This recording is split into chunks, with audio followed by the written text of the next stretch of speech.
Thank you, Mr. Mayor, members of council. It's my pleasure to give the annual Tree Commission report this year. Nils Peterson will be giving the report tonight, but I'd like to introduce him. As many of you know, Nils Peterson has been involved with a number of civic activities over the last 2 decades. He helped found the Palouse Prairie Charter School. He served on the Planning and Zoning Commission. He also holds a degree in architecture and is now the executive director of the Moscow Affordable Housing Trust.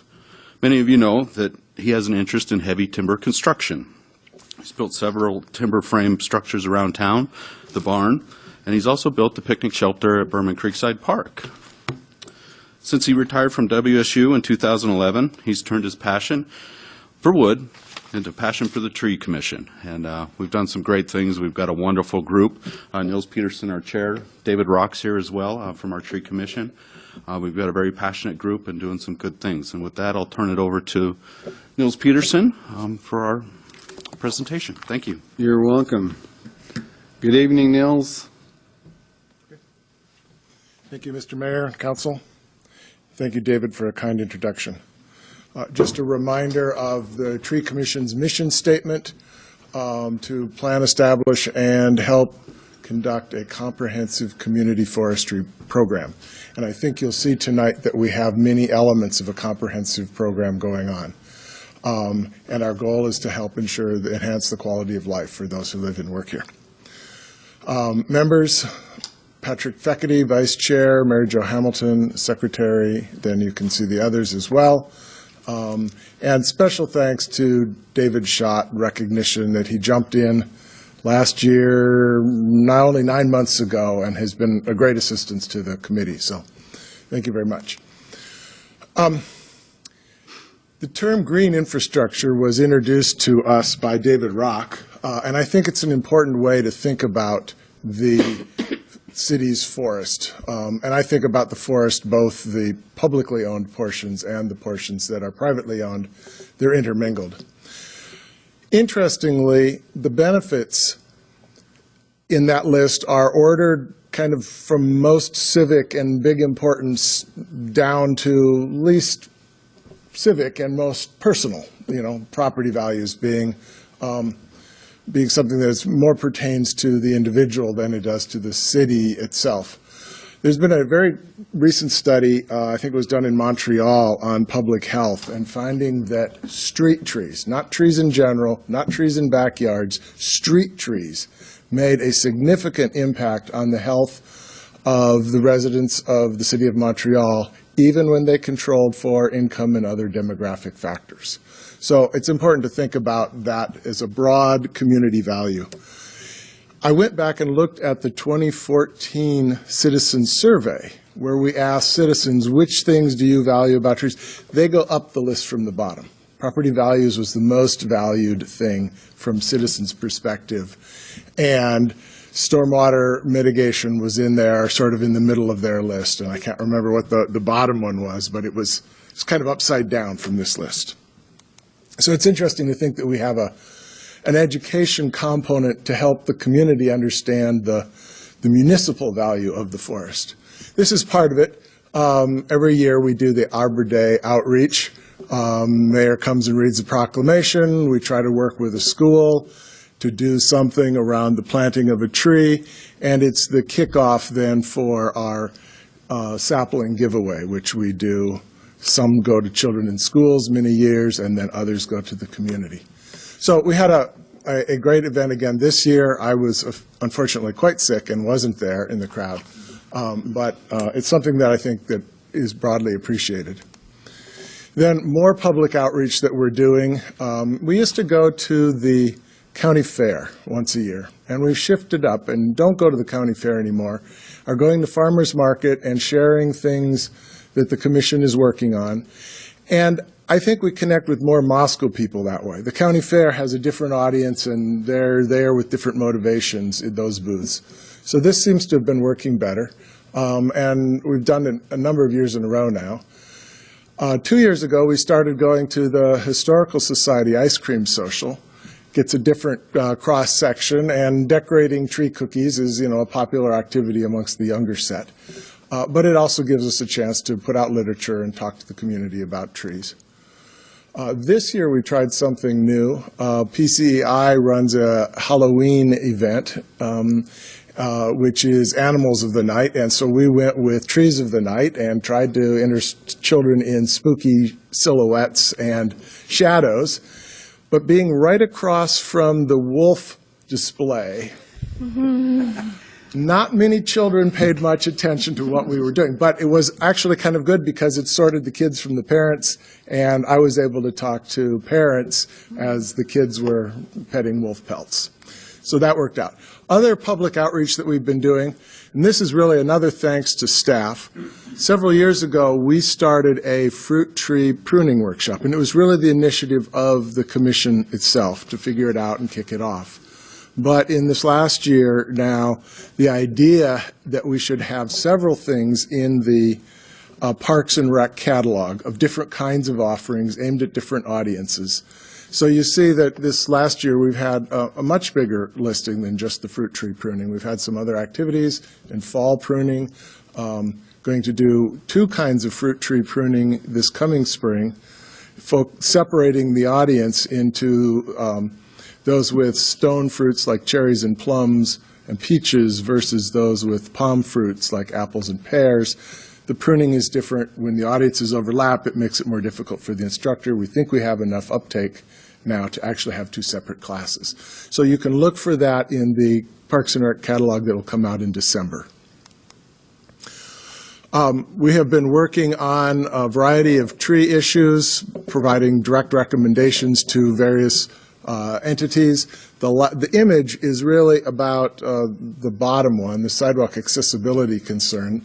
There are several places in town, but this is the one that we explored. The stairs and that tree well are fairly close together and make a difficult place to try to navigate between. So then comes the balance of how do you solve that problem? Cover over part of the tree well, remove the tree, et cetera. It's a topic that came to the commission to work on. The other one, the top of the list, the new street trees at Gritman's new building, was an opportunity to open a conversation about how do we want to think about street trees as we get a fairly tall building fairly close to the sidewalk, and what is the remaining space and what should the trees be like? Should they be tall and columnar? Should they be just little dwarfs? So it was a chance to begin to formulate some thinking to guide other kinds of situations like that that may arise in the future. So then let's talk about work in progress. David, did it happen today? Did the Travoy Way signs go in? Got the pads of concrete poured. Concrete's poured? It'll be in by the end of the week. Okay. This has been a long-running saga. Along Travoy Way, between Steiner and Blaine Street on Paradise Path and Travoy Way, there's a strip, a green strip, which has Avista power lines overhead. And a decade ago or so, Avista came through on its proposed to prune and remove, and there was quite an outcry from some of the neighborhood, and work between the Tree Commission and Avista came up with a strategy for how to manage that to maintain more of the green belt and the density of the green belt. And these signs are information for the community about that agreement and the strategy, what the conflict is between tall-growing trees and high-tension lines, how to think about managing them, what is being done now. Some of the trees were girdled, so they died to provide habitat for insects and birds. Some were removed, some have been topped. It's a way to understand what's happening in that space. So I'm very glad to see that this is coming to the end. I think you'll like to see it as you go along the path there, the Paradise Path between Steiner and Blaine. We're also working on a revised street tree planting program for new construction. You can see many neighborhoods that we have new subdivisions, and they didn't get planted out with trees.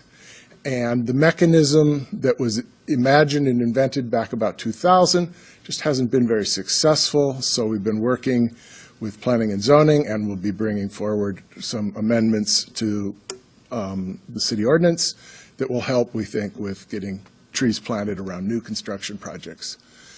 The Tree planting in established subdivisions, again, going through the 2014 citizen survey, the other big question that the commission had asked was, what do the citizens want? And they wanted more trees planted, and they identified in new subdivisions, and they identified amongst existing ones.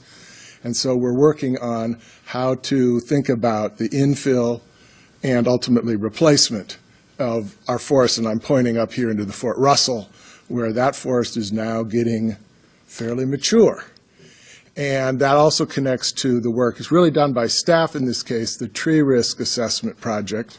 First a city intern and then an external consultant went out and walked block after block, and I did an identification of trees that may need pruning or removal, and just assessing that risk of the street trees, again, not of private trees.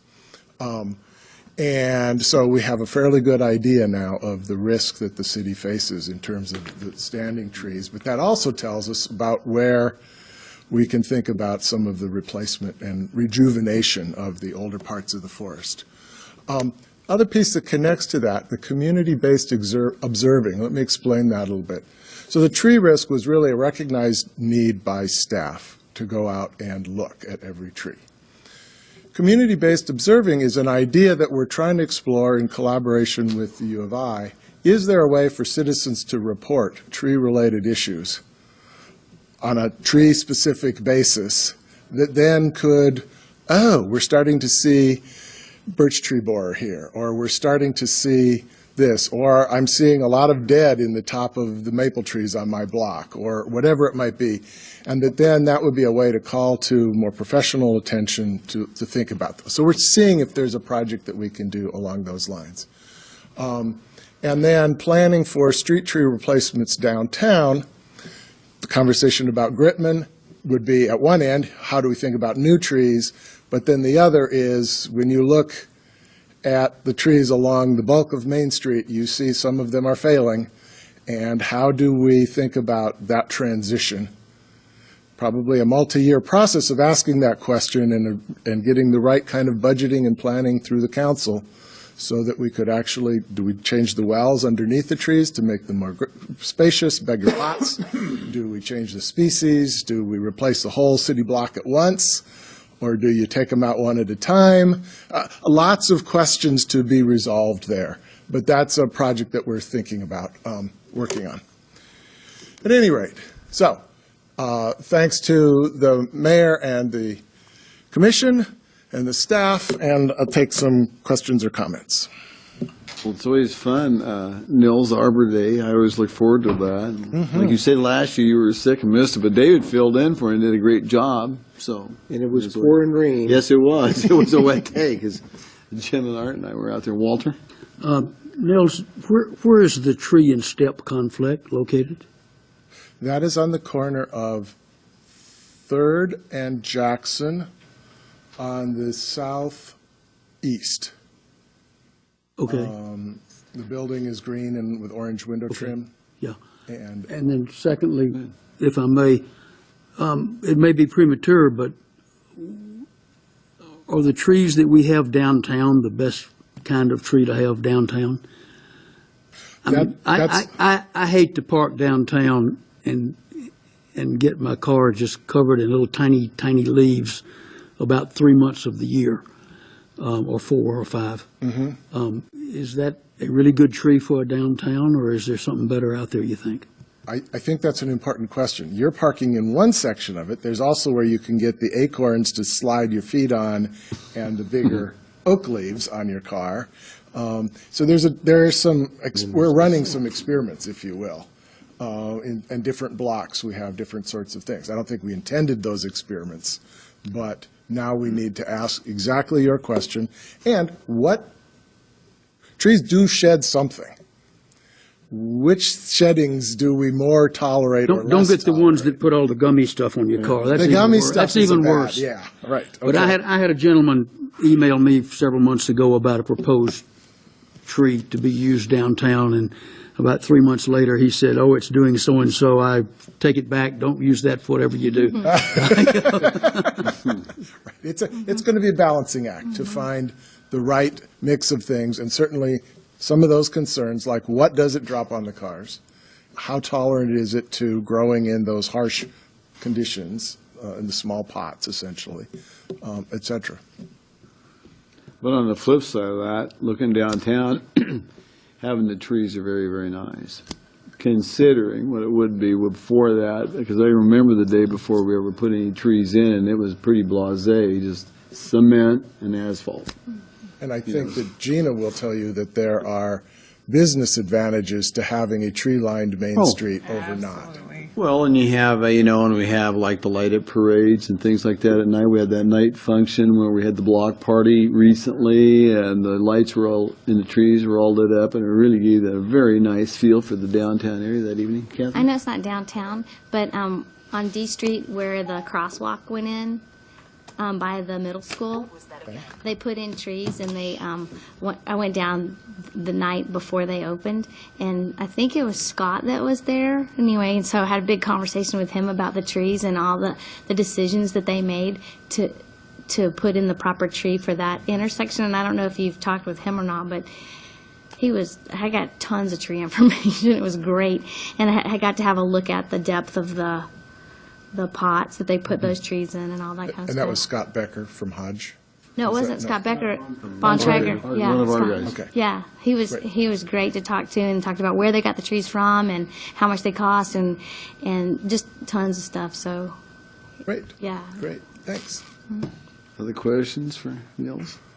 Well, Nils, thank you very much for the wonderful report, and keep up the good work with the Tree Commission, and as well as the 2 days back there. We appreciate the work you guys do. Thanks.